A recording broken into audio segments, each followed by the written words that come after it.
Joshi madam तुम्ही पण करा प्रज्वलित त्याला. या इकडे.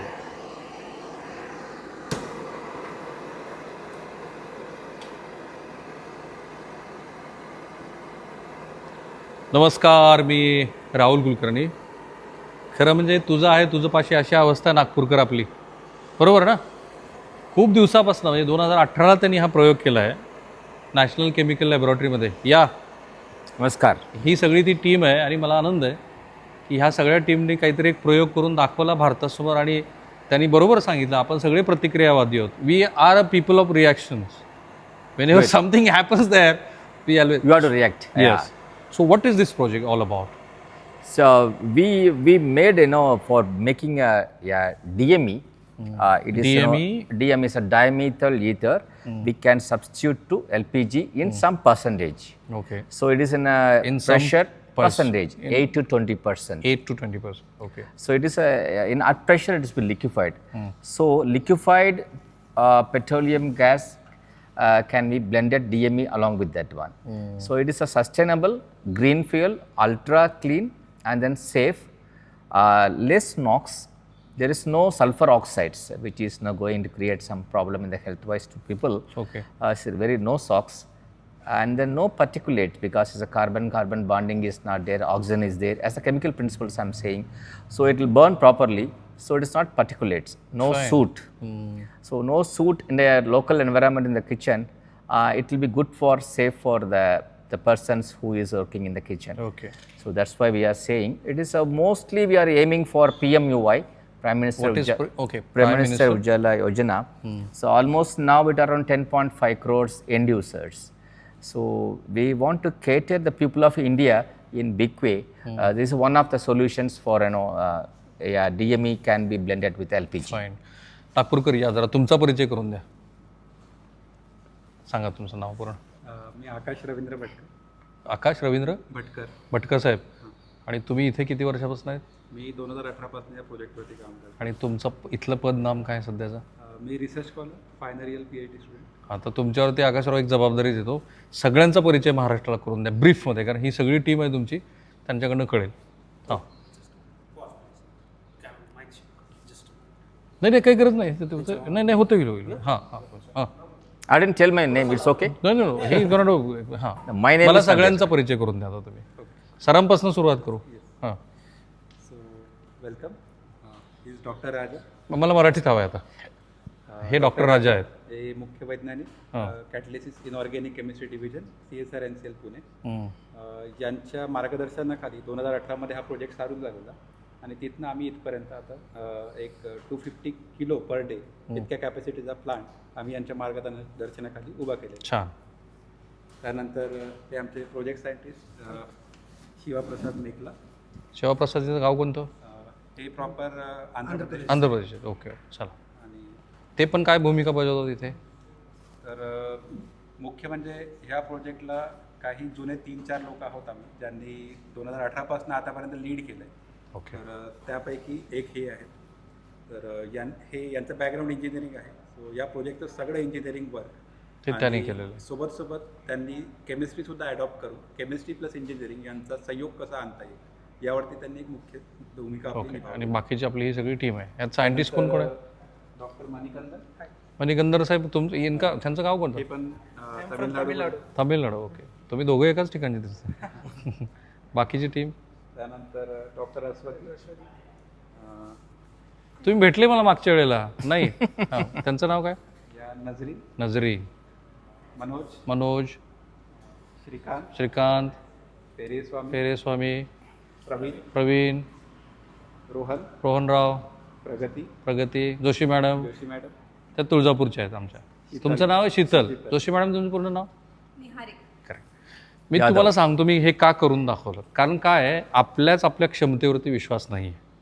ही एवढी तरुणांची see what I am telling that we have a brilliant people around us. Yes. We need to rely on them. We need to trust on them. आणि हे जोपर्यंत तुम्ही करणार, आता महाराष्ट्राच्या सगळ्या धोरणकर्ते हे सगळे व्हिडिओ बघतच असतात. मला त्यांना सांगायचं की NCL सारखी इतकी प्रॉमिनंट इन्स्टिट्यूट आहे पुण्यामध्ये, जर ह्या लोकांवरती विश्वास ठेवा ना. आत्ता सगळ्यांना जागृती आली आहे आणि मी पुन्हा एकदा नागपूरकर आहेत, ते मुख्यमंत्री पण नागपूरचेच आहेत. सो फॉर्च्युनेटली पुन्हा एकदा ती प्रोसेस समजावून सांगा मराठीत, कारण हे सगळे व्हिडिओ बघणारच आहेत. इथं काय होतं तिथून सुरुवात करू आपण. मला वाटतं सर यापेक्षा आधी नाही, आधी आपण इथून सुरू करू, मग तुम्ही पुढची प्रोसेस सांगा. इथे गॅस तयार होऊन आलेला आहे. मध्ये आपण रिॲक्टर मधून तयार झालेला जो DME गॅस आहे तो लिक्विफाय करून या tank What are you doing? भरून ठेवलेला. आणि जसं घरामध्ये आपल्या एक रेग्युलेटरचा नॉब असतो तो ऑपरेट करून आपण LPG गॅस यूज करतो, सेम प्रकारे त्याच प्रकारे आपण इथे हा नॉब ऑपरेट करून हा गॅस या नळीमधनं आपल्या मॉडिफाईड बर्नरला जातो. आता ही जी शेगडी आहे या शेगडीमध्ये तुम्ही बघू शकता थोडं वेगळं पण आहे, थोडे मॉडिफाईड त्याचे काहीतरी वेगळी तयारी केली तुम्ही त्याची. तर हे नोझल्स मेक शुअर करतात की तुमचा जो काही DME आहे DME हा प्रॉपरली जळेल आणि जळताना तो 100% इफिशियन्सीने जळू शकतो. ही काळजी इथे घेतली आहे. त्यामुळे हा आपला पेटेंटेड बर्नर आहे जो 100% DME आणि 50% DME किंवा LPG किंवा त्या रेशोमधले जे काही ब्लेंड्स असतील, जे काही मिश्रण असतील त्यांना व्यवस्थित जळण्यास. पण आपण LPGला इकडे घ्या माझ्याकडे, LPGला पूर्णपणे ह्यानी रिप्लेस करू शकतो करता येऊ शकतं, पण त्या केसमध्ये आपल्याला शेगडी आणि याच्यामध्ये बराच बदल hose करायला लागेल. आणि सिलेंडर या 3 गोष्टी बेसिकली बदलायला. Sir let me start with this, that is this a indigenous project and what it is and where we can start now. It is a very indigenous project actually. The catalyst, the design, process engineering, and other calculations, how it load, how and everything is indigenously we made it. As you rightly said, it's a prominent and premier lab. So we have a culmination of engineers, scientists, and I told one of the fellows are working with theoretical calculations to find the suitable catalyst. So the hydrophobic, the product is one water molecule is coming. So very green, zero discharge, sustainable plot. So that the water should not interact with the catalyst, the material. So we want to repellent, it should come out. So we have put a theoretical calculations and everything. We started, this one is 2004. I told you sometimes before. Now we are in 2026. There is a different process, direct method, this is indirect method. So we are working with and successfully we have developed all the. Why this is delay? I mean, is there any technical issue or something else? No. happened? As a R&D lab, we are concentrating more on other projects. So many projects. So now So you again, guys were simultaneously working on so many things. so many projects, all our energy related projects we are working and everything. Now we are coming for this indirect method, but it's methanol degradation. And Since there is a great global headwind, everything has been, no one can predict that what is going to happen in the next 1 month. So probably we need to focus on these alternative sources, or what do you suggest all this? yes, the fossil fuels are depleting, as you are aware. It's a very million last years one, of yeah, times. 30, It 40 was years. happened by nature. So it's depleting. So we need to find alternatives. Such a lab we are here. So we are very prestigious enough to say that we are finding an alternative for the LPG, which is to be blended with LPG. ते मला असं सांगत होते, जर हा पर्याय असेल, आता 30-40 वर्षामध्ये असं म्हणतात की सौदीतलं पण तेल संपून जाईल, कुवेतमध्ये पण जर गॅसची परिस्थिती अशीच आहे. आता मी काल एका आपल्याच देशामध्ये 60 वर्ष ज्यांनी तेल शोधण्याचं काम केलं त्यांच्याशी बोललो. ते म्हटलं की किती जरी नवीन तंत्रज्ञान तुम्ही आणलं तर त्याला एक मर्यादा आहे 30-40 वर्ष. तो त्या मर्यादेला हे पर्याय आहेत का? सर 100% पर्याय आहे. कारण 2 प्रकारचे इंधन आपण म्हणतो, एक जीवाश्म इंधन जे जमिनीच्या खाली आहे आणि एक अजीवाश्म इंधन म्हणून किंवा शाश्वत इंधन म्हणून जे जमिनीच्या वर आहे. त्यामध्ये तुमचा पालापाचोळा, शेतातला सगळा कचरा, नागरी घनकचरा आणि हॉटेलमधलं असलेला उष्ट अन्न, ह्या सगळ्या गोष्टी, त्या सगळ्या गोष्टींपासून आपल्याला मिथेन हा प्रकार काढता येऊ शकतो किंवा सिनगॅस हा प्रकार काढता येऊ शकतो. आणि सिनगॅसला सिनगॅस म्हणलंच यासाठी जातं, सिन म्हणजे सिंथेसिस गॅस. सो त्यापासून तुम्ही खूप सगळे कंपाऊंड किंवा केमिकल सिंथेसिस करू शकता. त्यातला एक कंपाऊंड मेन म्हणजे मिथेनॉल. जर आपण मिथेनॉल त्यातनं बनवू शकलो तर त्या मिथेनॉलपासून आपण ही प्रोसेस वापरून पुढे. आता ती प्रोसेस तुम्ही मला समजावून सांगा. हां, तर हा आपला एक रिॲक्टर आहे, रिॲक्टरच म्हणायचं त्याला.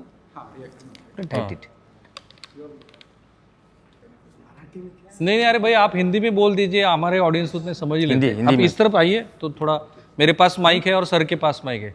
हाँ, सो हम लोग यहाँ पर जैसा आपने बताया, हम लोग ने यहाँ पर मेथनॉल को बना रहे हैं. मेथनॉल कहीं से भी आ रहा होगा, वो मेथनॉल को लिक्विड इसमें हम लोग यहाँ पर पंप के जरिए हम लोग रिएक्टर के पास भेजेंगे। कहाँ पंप है, मुझे दिखाइए पंप कहाँ पंप्स ये है, है? हाँ ये पंप है। ये छोटा लार्ज स्केल पंप है। अगर बड़ा स्केल में चाहिए होगा तो वहाँ पर बड़ा पंप वो तो आप दिखाई देंगे। हाँ तो ये पंप है, छोटा पंप है। ये छोटा पंप्स के जरिए हम लोग वो प्री हीटर सेक्शन करते हैं, मतलब हम लोग वहाँ पर मेथनॉल को गर्म करते हैं।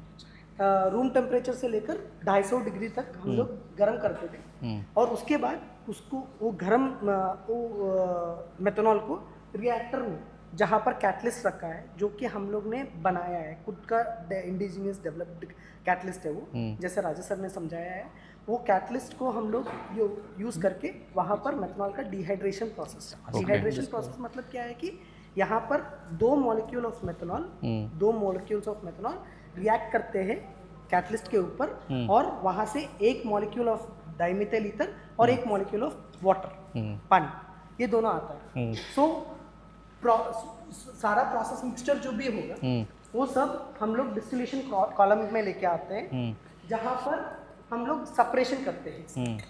पहले डीएमई जो लाइट गैस है वो ऊपर जाएगा, और जो नीचे अनरिएक्टेड मेथनॉल होगा या वाटर होगा वो सब नीचे रहेगा। यहाँ से हम लोग दूसरा डिस्टिलेशन कॉलम में भेजेंगे और वहाँ पर फिर से मेथनॉल को रिकवर करेंगे। ओके, क्योंकि मेथनॉल हमारे मेन इंग्रेडिएंट है, रॉ मटेरियल है, तो उसको वेस्ट नहीं करना है, इसीलिए हम लोग ने उसको रिकवर कर दिया, और जो रिकवर्ड मेथनॉल आता है उसको फिर से कैटलिस्ट के ऊपर भेजेंगे। सो क्या होता है कि 100% मेथनॉल कन्वर्ट हो जाएगा, एंड आपको वो कन्वर्ट किस में हो जाएगा, लिक्विड में? नहीं, डीएमई और वाटर में। ओके। सो यहाँ पर क्या होता है, यहाँ पर हमारा प्रोसेस इतना अच्छा है क्योंकि ये 10 बार प्रेशर में, 10 बार प्रेशर में हम लोग बना रहे हैं, ताकि क्या होगा लास्ट में हम लोग को जो डीएमई आता है वो लिक्विड फॉर्म में रहेगा, और हम लोग को लिक्विड फॉर्म में रहेगा तो उसको आसानी से ट्रांसपोर्ट करते आएगा। क्योंकि डीएमई का ऐसा प्रॉपर्टीज है, एलपीजी की तरह ही है। एलपीजी भी क्या है, 7 बार प्रेशर में वो भी लिक्विड में रहेगा। अगर एटमॉस्फेरिक प्रेशर में रहेगा तो वो गैस है। सेम ये डीएमई भी 7 बार प्रेशर में लिक्विड में रहेगा, एटमॉस्फेरिक प्रेशर में गैस है। सो इसका बर्निंग प्रॉपर्टीज भी दोनों सेम एलपीजी जैसा है, वैसा ही एलपीजी जैसा ही है। तो इसीलिए हम लोग उसमें मतलब यूज करने के लिए और आसान हो जाएगा। ठीक है, ज़्यादा कुछ चेंजेस ना करते हुए जो हमारा शेगडी आहे उसमें जो चेंज है आहे. उसी में यूज कर सकते. अच्छा आकाशराव, मला जरा अजून साध्या सोप्या कर, आपले प्रेक्षक जे घरात बसलेले आहेत त्यांना पण ह्या सॅम्पलपासून काही नवीन सांगता आलं तर सांगा. हां सांगा. बेसिकली काय आहे की या रिॲक्टरमध्ये जसं आता यांनी सांगितलं, त्याला थोडं रिपीट करू आपण साध्या भाषेमध्ये. हां, आपण आधी मिथेनॉल पंपनी वरती पाठवतो आणि ते गेल्यानंतर प्रीहीट होतं. प्रीहीट म्हणजे काय, तर रिॲक्शनला जे टेम्परेचर लागतं त्या तापमानापेक्षा त्या आधी रूम टेम्परेचरला आहे. सो रूम टेम्परेचरपासून त्याला थोडं आणखी हीट केलं जातं, गरम केलं जातं 200-250 डिग्री सेल्सिअस या टेम्परेचरला. आणि त्यानंतर मग ते रिॲक्टरच्या आत एंट्री करतात. इथे आपला हा कॅटलिस्ट आहे. तर ॲक्च्युली हा कॅटलिस्ट जो आहे, हा कॅटलिस्ट आमचं मुख्य तुमचा संशोधन, USP आहे हा. हा USP आणि मुख्य संशोधन आहे, जे आम्ही म्हणतोय की 2018 पासून आम्ही आजपर्यंत कॅटलिस्ट डेव्हलप केले. ते हे कॅटलिस्ट डेव्हलप केले तुम्ही. या गोष्टी ओके. develop केल्या. सो आता जर बघितलं तर या कॅटलिस्टमध्ये पण आमच्याकडे 4 वेगळ्या पिढ्या आहेत. सो पहिल्या पिढीचा कॅटलिस्ट, दुसऱ्या पिढीचा, तिसऱ्या पिढीचा. तर जेव्हा आम्ही इथे पोहोचलो तेव्हा आम्हाला कळालं आहे की आमचा कॅटलिस्ट हा परफेक्ट झाला. पण ओके. त्याला पाण्याचा पण काही दुष्परिणाम होत नाही, सल्फरचा दुष्परिणाम होत नाही. शिवाय मिथेनॉल जे की आपलं फीड आहे, जे की स्टार्टिंग मटेरियल आहे, त्यामध्ये असलेल्या दुसऱ्या कुठल्या इम्प्युरिटीचा पण काही परिणाम होत नाही. आणि तो कंटिन्युअसली 12,000 तास जेव्हा आम्ही ही रिॲक्शन केली, त्या 12,000 तासांमध्ये आपल्याला 99.9% कन्व्हर्जन, म्हणजे पूर्णपणे त्याचं रूपांतर. Okay okay. आणि 99.9% सिलेक्टिव्हली एक कंपाऊंड म्हणजे DME हा आपल्याला यात, म्हणजे LPG एवढंच ते प्युअर आहे 99.9%. बरोबर ना. मग हे LPG ला पूर्णपणे पर्याय म्हणूनच उभा राहत आहे. बरोबर. आणि त्यासाठी तुम्हाला कुठल्या देशावरती आता अवलंबून राहण्याची गरज नाही आहे. बरोबर ना.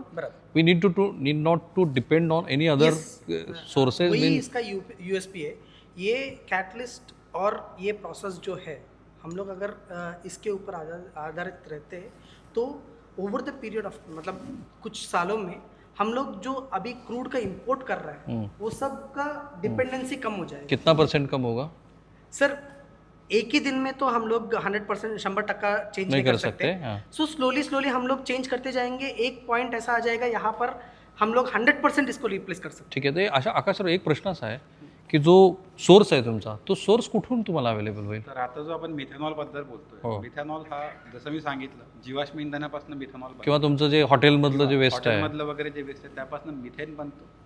मिथेनला रिफॉर्मिंग केलं जातं, त्याला सिनगॅस बनवलं जातं आणि सिनगॅसपासून परत मिथेनॉल बनवलं जातं.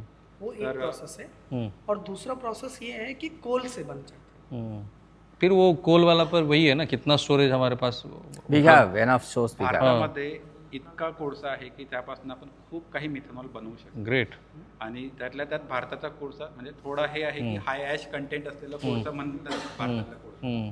पण जर तसा विचार केला तर आपण आपल्यामध्ये इतके सफिशियंट आहोत, इतके स्वावलंबित होऊ शकतो की आपण आपल्याला लागणारा मिथेनॉल बनवून उरलेला मिथेनॉल आपण बाहेर पण विकू शकतो. मला सगळ्या टीमला एक प्रश्न विचारायचा आहे की ह्या प्रयोगातनं तुमची सगळ्यांची एकाच आवाजात उत्तर आलं पाहिजे. आपलं जे इतरावरती अवलंबित्व आहे ते किती टक्के कमी होईल? 100% कमी होईल? हां, आवाजच येत नाही आहे. 100%. आपण आता हे सौदी आणि मिडल ईस्टच्या देशावरती जे अवलंबून आहोत त्या सगळ्या देशावरती आपल्याला अवलंबून राहण्याची गरज नहीं है.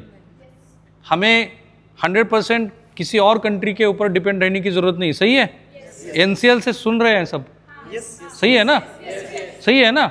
हाँ, तो ये इसलिए मैंने हे यासाठी, कारण ते धोरणकर्त्यांना कळलं पाहिजे ना की हा जो विश्वास आहे त्यांचा, the confidence they been showing must be watch by our policy makers. Of my last question to you, Please. whether this has been implemented in any industry like this one. Yes. So you could elaborate and explain to me. Yeah, my student, Dr. Sivaprasad is telling, what is a primary catalyst, secondary, how they are water removing and everything, very easy for this one. So we are going to give for our industrial collaborator. The plant is now there actually for experimental. It is very much in Pune. Very much in Pune. Okay. And it is very nearby, around 25 kilometers away. So please explain this to me. So where is this industry? How much capital investment is there? I don't know the investments. you don't Investment is very Fine. high actually. And then it is in area Perangud, Urvade and everything is there. There is a firm. What would be the daily production after this commissioning? Maximum 250 kilogram per day. Per day? So this we are taking all the data and everything. We are working with closely with our industrial partner. So we want to go to higher level. It is for demonstration. Check the validation of our philosophy with 250 kpd. Once it is done, we can extrapolate to whatever the scale we want. And when it is going to Lokarpan? When it is going to dedicate to the nation?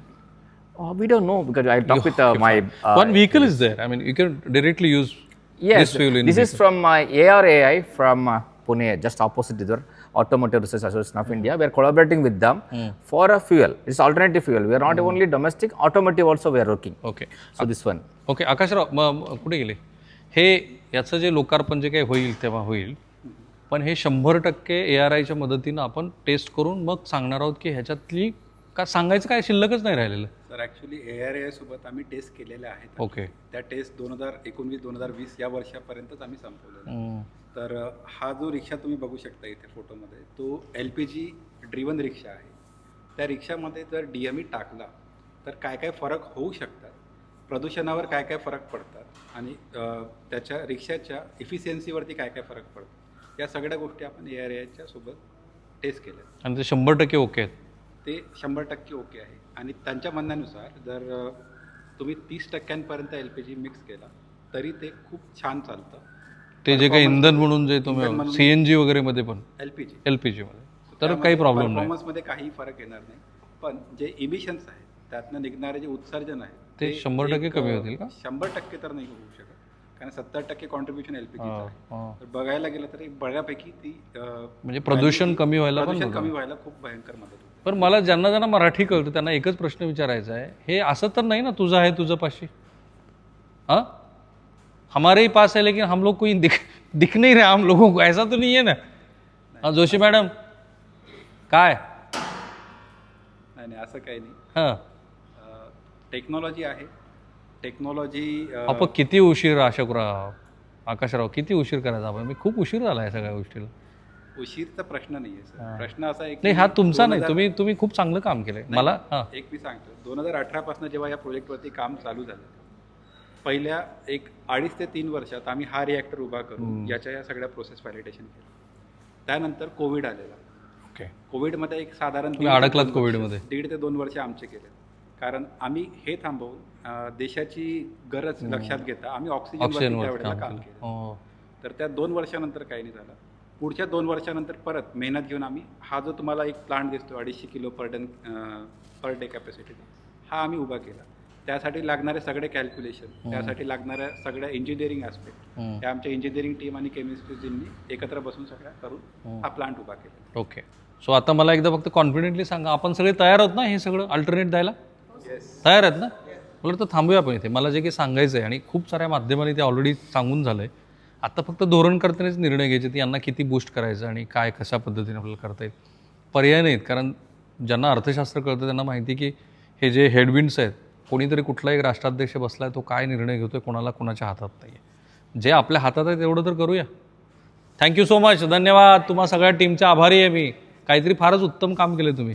आणि NCLला यावं, इतकी चांगली institute आहे. या इन्स्टिट्यूटकडे पूर्ण सगळ्यांनी लक्ष दिलं पाहिजे. राज्याच्या मुख्यमंत्र्यांनी कधीतरी पुण्यात आल्यानंतर इथे येऊन बघा तरी हे काय आहे. मस्त आहे. थांबूया.